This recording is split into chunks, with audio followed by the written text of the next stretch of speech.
Hello, welcome to the Cognos tutorials, where we have a set of tutorials covering all the aspects of Cognos reporting tool package. So this is our first video on that topic. So what today we'll talk about is different parts of or components of Cognos, which kind of gives you a brief overview. And then from the next videos we'll get into the detail of how to do the modeling, how to create reports, and etc. etc. So let me choose my digital pane.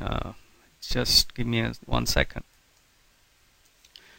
So we have Cognos. Now Cognos mainly have, but before I get into Cognos, so if you think of reports, what report does is that, let's say we have okay, let me choose a free drawing mode. Let's say we have a database which has data, right? So it could be your sales data, it could be inventory data. So this has, and that those data are stored in, let's say, tables. And then you have your users in the company who wants to see the reports. And this report could be in Excel, could be in a web page. And then the reporting tool really solve this problem.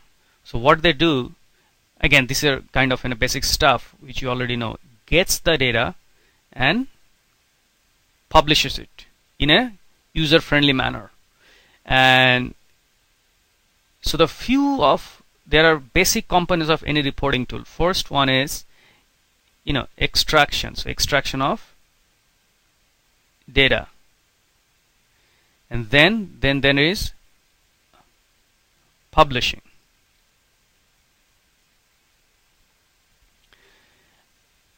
Now these are the main components. Now there are other peripheral components. So for example, one could be in access control. For example, who gets to see what? You may not want to expose all your reports to everybody. So there is something called access control.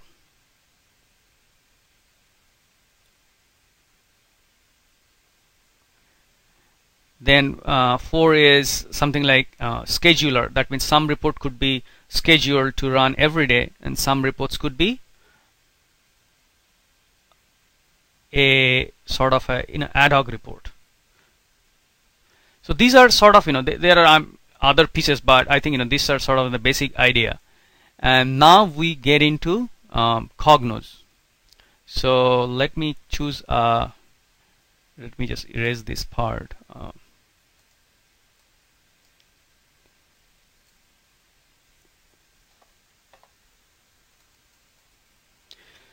So we were discussing about different parts of Cognos. So, the basic components of reporting.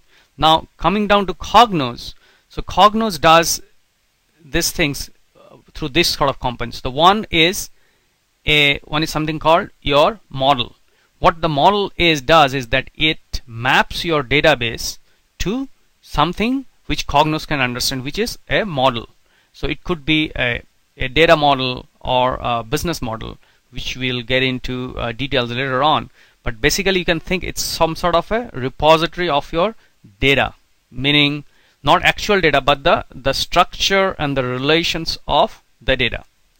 Now, and then it has a component called Report Studio. So what Report Studio does is it interacts with your model and then helps you to create reports.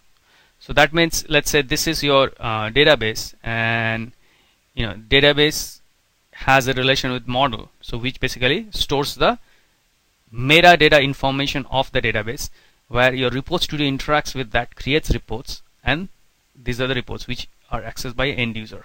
Now there are some additional tools like something called a Query Studio and a Analysis Studio. So these are again a same sort of tools, just like Report Studio, which helps you to create and publish reports. So again, let's go over again on these things.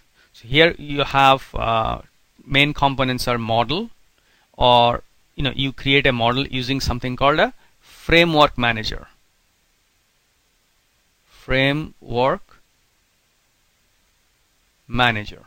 So this is a framework manager. Now, so using framework manager, you create a model which contains the database structure information. So for example, let's say if you want to create a report on sales data, so there could be a table called sales table. So your model would have the information about the sales table, meaning the name of the table, the columns, etc., etc. Now some of the column names you can change it in terms of name, so that you want them to appear with a different name. You can use them. You can also define the relations between tables. So those are all done in model using the framework manager. Then the report manager studio, and there are a set of other tools which you use to create the reports. So that's pretty much the main components of Cognos. Now what we'll do in the next video or next few lessons is that we'll first create a model using the framework manager, and then we'll create some few reports using the report studio.